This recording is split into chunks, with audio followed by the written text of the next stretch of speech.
So oftentimes I think we need a little reminder. We need to be humbled. That's a better way to put it. Some of us need to be humble. And a reminder of what we're doing on a day-to-day we think is hard isn't actually hard. And we haven't really seen what hard is on a day-to-day. Let's check this out, man. This is why sand divers risk their lives 300 times a day for the world's most mined resource. Sand is the most mined material in the world. And in this part of Africa, miners like Yona Elvis dive up to 300 times a day, wearing little to no clothes, scooping out buckets that are 33 pounds. Ma famille, je suis le seul à pouvoir exercer ce métier.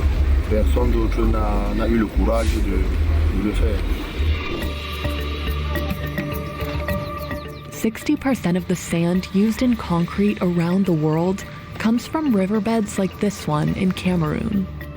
And global demand for it has tripled in the last 2 decades. Satellite images from China show how it has changed the shape of a major body of water. And now, experts say sand is being extracted much faster than it can be naturally replaced. So how can the world avoid a sand crisis? And what does it mean for people like Elvis, who rely on it to survive? Yona Elvis's home in southwestern Cameroon is made from the same sand he mines every day. He lives with his family and pet monkey Curtis. Je pars d'abord une émission avec les enfants et puis bon, je commence à me préparer. Déjà, je suis déjà préparé. Maintenant, c'est psychologique. His home is just a short walk away from the river quarry.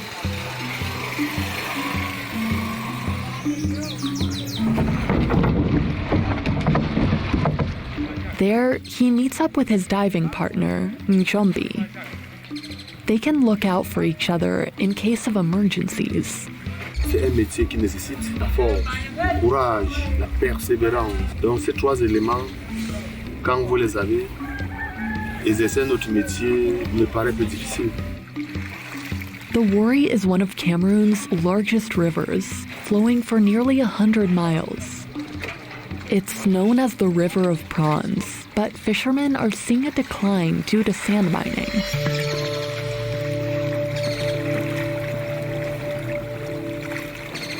Once they reach the deepest part, Mchombi pushes the stick into the ground to anchor the boat. Elvis jumps in wearing nothing but skin-tight shorts to swim more easily in the water. Then, he uses a steel bucket to scoop up sand from the river floor. The water is so murky, Elvis can't see anything. That's what I've been sitting here like going through my mind and thinking like, fam, I couldn't see. So imagine being up underwater, grabbing this sand, put in this bucket, putting it on the boat, and I can't see anything coming at me. Crocodile, gator, I don't know if those be in this water or not, but it looks like the type of water that they would be in. Anything. Yeah, man, that would bother me all day long. I could never get nothing done. Even if he wore goggles. Je suis déjà comme un aveugle. Je sais qu'ici, il y a un caillou, là-bas, il y a ceci, là-bas, il y a cela. Donc, c'est une routine, c'est ce que je fais tous les jours.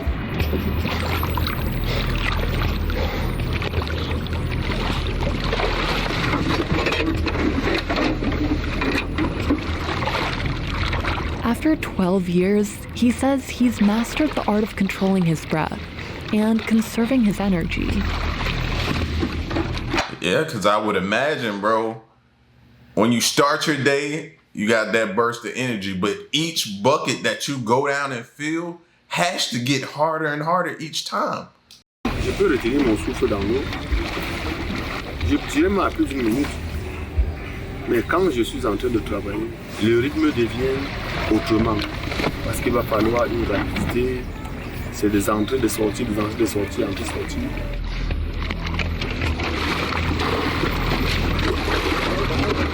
Elvis and Jumpy take turns scooping out water that fills the canoe. After 2 hours of diving and dumping, their exhaustion begins to show. Locals say deaths are common here, but because this is an unregulated profession, there are no official records on injuries or fatalities. Elvis nearly drowned once while helping a new diver. La pirogue a chaviré, je suis allé à son secours, immédiatement il m'a approché. J'ai essayé de faire tout et tout pour pouvoir m'échapper entre ses mains.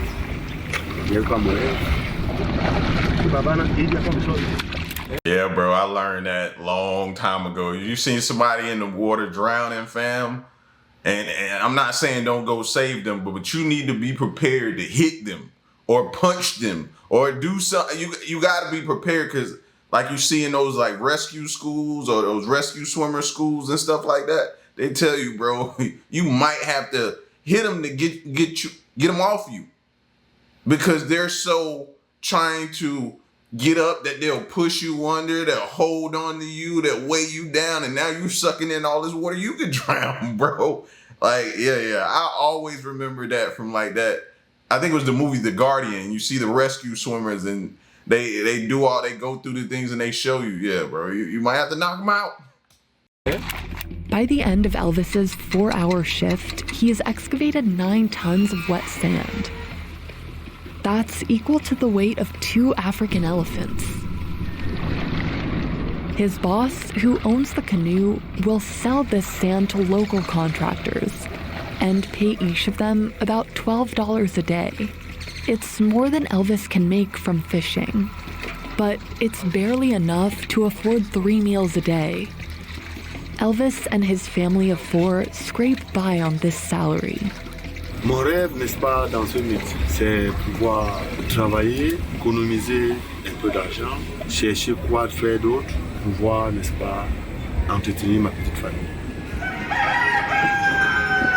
But some people are in the line of work for other reasons, like miner Conjean Simon, who views it as a sport. He competes in local sand mining tournaments and says he's earned the title of champion. M'a donné plusieurs noms. Gros bras, l'animal. Gon spends 30 minutes exercising every morning and even runs to the quarry. Whoa, so he exercises before he goes and does that, bro? That's a different type of beast than animal right there. Bro, you a beast, fam. I was thinking like maybe the end of the day if I could find some type of strength, but to do that before I go do that, yeah. That's insane, fam. You Iron Man for real. His role model is Africa's first heavyweight UFC champion, Francis Ngannou. Today, he's seen as a local hero in this region. Someone who escaped a life of poverty to become one of the best MMA fighters in the world. Ça me fait chaud au cœur de voir toute la population qui est là. Tout le monde qui s'est mobilisé pour cet événement, pour la bienvenue à la maison. Meanwhile, Gon continues to plunge 23 feet underwater to test his strength and earn enough cash for him, his wife, and 2 kids. Some of the sand is exported to countries like South Africa, the Central African Republic, and even France. But as Cameroon is in the midst of a construction boom, most of the sand is used locally to make concrete. Demand for sand across the world has reached 50 billion tons per year, enough to build a 9-story wall around the planet. The kind found in riverbeds comes from rocks that broke apart over millions of years as they traveled downstream. The coarse, leftover grains are sharper and can carry more moisture than desert sand. which makes them the perfect binding material for construction. In 2022, the global market for construction sand was worth about $23 billion. It is expected to grow to $46.5 billion by 2031. The United States is the world's top producer, while China is the biggest consumer of sand. But it also produces its own. Like, that really humbled me, because I don't really think about sand like that. But now I'll understand it more, cherish it more, because I've seen what it takes to mine that resource. That's what I enjoy about watching these type of videos, man, because a lot of things that we take for granted, others are out here using it to survive. Seriously. Boyang Lake in Jiangxi province is the biggest sand mine on the planet. Satellite images show just how much excavation has changed the northern branch of the country's largest freshwater lake, more than doubling its surface area from 1997 to 2019. The lake is also a key flood outlet for the Yangtze River and its tributaries, all of which are mined excessively too. All this mining is causing water levels in the lake to fall abnormally during winter months, endangering aquatic animals like porpoises and populations of migratory birds. Other countries have similar problems. In Cambodia's Mekong River, barges scrape out more sand than can be naturally replaced. This kind of large-scale dredging caused riverbanks to collapse twice in 2021. The river becomes deeper, and the way that the river will flow will either be faster or slower, depending on how the shape is affected. And that has consequences on river flows and on potential flooding or drought. Dams upstream have also reduced the flow of sediment to the lower part of the Mekong. Experts say mining is also to blame for erosion along Cambodia's coastline. Anything that we take out of the environment has an impact. If you take the sand from rivers, that sand will not reach the coastline. So eventually it will lead to coastal erosion. Mining is also taking a toll on local fishing villages. Tin Yusos lives on a boat with his wife and granddaughter. He makes a living fishing in the nearby Tonle Sap and Mekong rivers. But he says work is tough lately because all the dredging has disrupted the fish supply.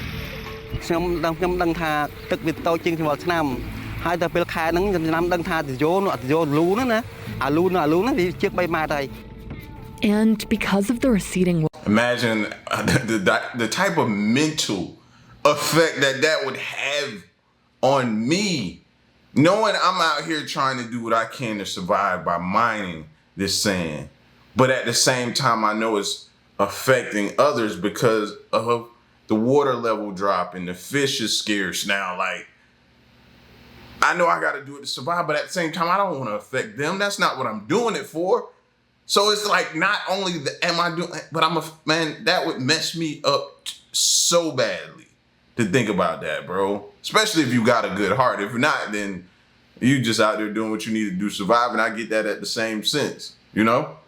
Water levels, his livelihood is at stake.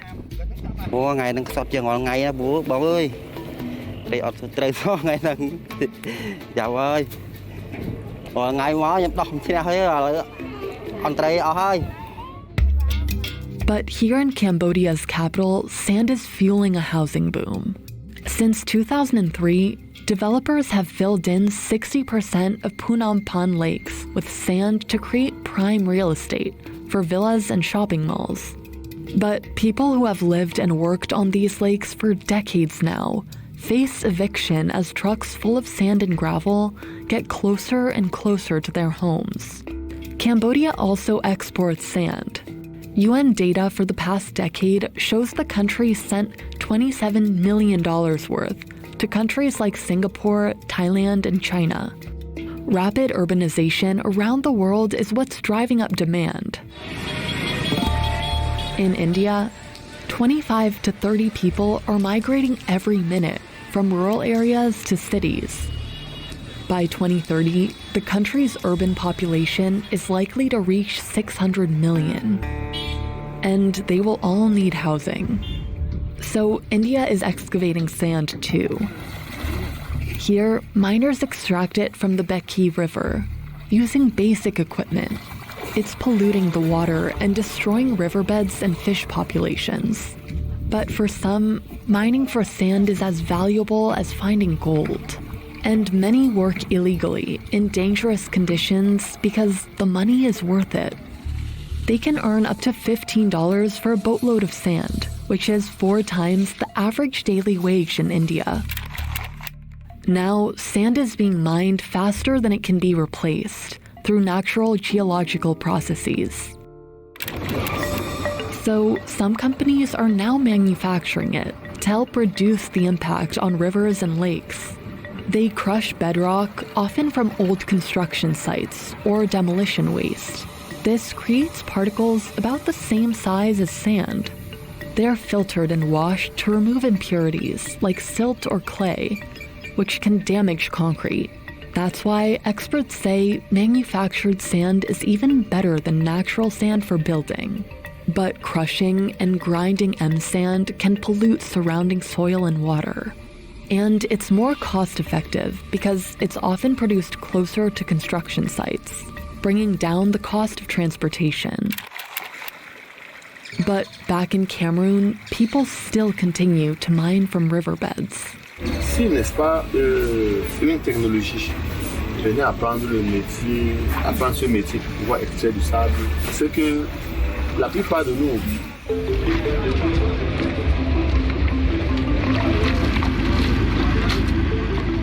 After a long day of work, his muscles are sore.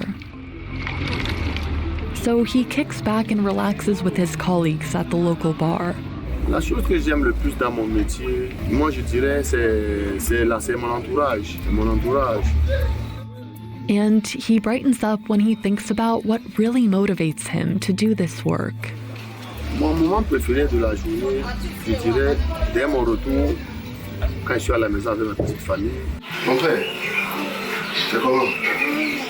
Parce qu'avec tout ce moment où je quitte la maison, ils ne savent pas si vraiment je vais. That's exactly how he does it right there, bro. Kids will motivate you to do things you didn't even think it was even possible for you to do, bro. Kids will do that for you, man. So I can tell right off the bat, like, yeah, that's his motivation. He has that. He can lift the world up. Je vais retourner, donc du coup quand je rentre, et je les trouve sains et saufs. Pour moi, c'est un moment vraiment fantastique. Do y'all remember value meals? If you was like me, you survived off of that at one point in time in your life. If you're younger, you might be going through a time right now where you're surviving off certain kinds of value meals. You know what I mean? Finding that change in the car, the cushion of the couch, coming across a few dollars. You knew that value meal was paid for the day you was gonna make it to the next day. You figure out tomorrow when you get there. This video here is why fast food chains like McDonald's, Wendy's, and Taco Bell brought back value meals. Let's see what's going on. With fast food customers revolting over higher prices, chains like McDonald's, Burger King, and Wendy's are bringing back the value meal. Consumers are continuing to collide with companies over higher prices. McDonald's is rolling out a special $5 value menu next month. Wendy's and Burger King both launch $5 value meals of their own. Restaurants are hoping to win back customers who have been turned off by high prices and turn to grocery stores for meals. McDonald's, Taco Bell, Burger King, and Wendy's have unveiled or revived meal deals with a $5 or less price tag. Hey, Zaxby's, did you hear that? Did you hear that, Zaxby's? I pulled up the Zaxby's the other day, and I think I got like wings and things or something like that, bro. My meal was pretty much about $20. I haven't been back to Zaxby's. It was about a week or two ago. I haven't been back to Zaxby's since. I can't do that, bro. Like, are you like almost $20 for a meal just for me. Like, come on, fam. Like, at some point in time, we got to acknowledge some of this is just gouging. Which extra value meal is $2.99? Go to your local McDonald's. It's a familiar playbook that fast food chains have used in the past, and the competition has sparked what some are calling the value menu war. Causing this, quote, war could actually be helpful for them, and it might actually help the entire fast food industry. And this has always been an industry where value is critically important. We've stepped away from that or backed away from that a little bit during the pandemic and in the years subsequent because spending was robust, because there was a lot of inflation in the commodity complex. But now, we're seeing what I would characterize as a little bit more of a return to normal. So what has led to the revival of the value menu? And are lower prices here to stay?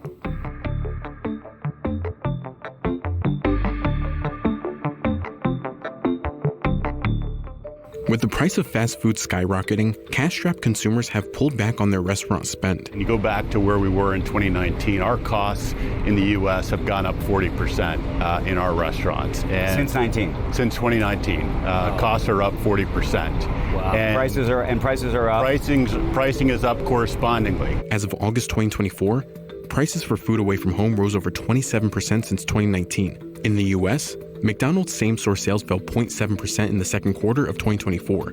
Compared to the previous year, the first time domestic same-store sales have fallen since 2020. Other chains felt the same pressures in the U.S. In the second quarter of 2024, Burger King saw same-store sales decline by 0.1%, and KFC's fell 5% compared to the previous year.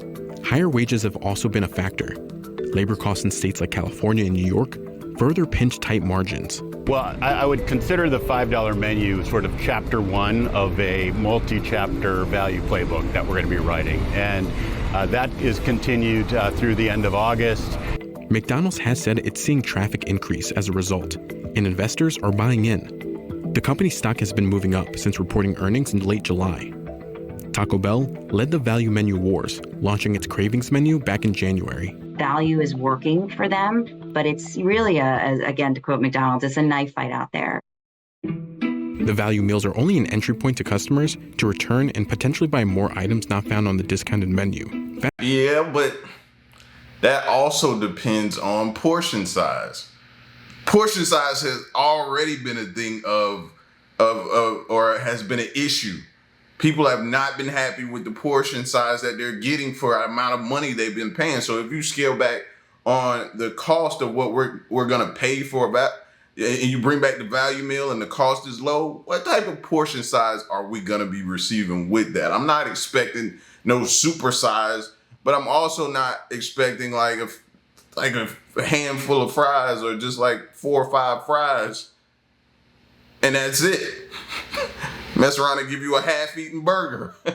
Fast food typically does better during economic downturns, but the sharp increase in prices over the years have made fast food meals a luxury. But value menus can be tough on franchisees because simply lowering the prices will equate to less profit. A McDonald's franchisees advocacy group wrote in a letter obtained by CNBC to the chain saying, "The fact remains that in order to provide the consumer with more affordable options, they must be affordable to the owner-operators." The discount pricing may be a boon for customers, but not so much for franchisees. Franchisees tried to push back against the value menu rollout, citing reduced costs would further hurt their already tight profit margins. Well, McDonald's is a big family, and it has been around for 60 years. It's prided itself, its success on this three-legged stool between suppliers, the brand, and of course, the vital franchisees. And so in every big family, you have disagreements, but this internal debate has yielded a great result for the brand, and that is us being in the forefront of value. Franchisees have recognized, and the fact that they voted to continue it has recognized that the vast majority of franchisees can make money on these meal bundles, and in particular are seeing incremental transactions, incremental sales from that.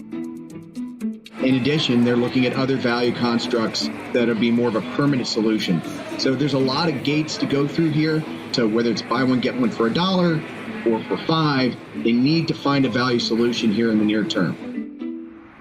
McDonald's originally announced its value menu would be seasonal, lasting only a month.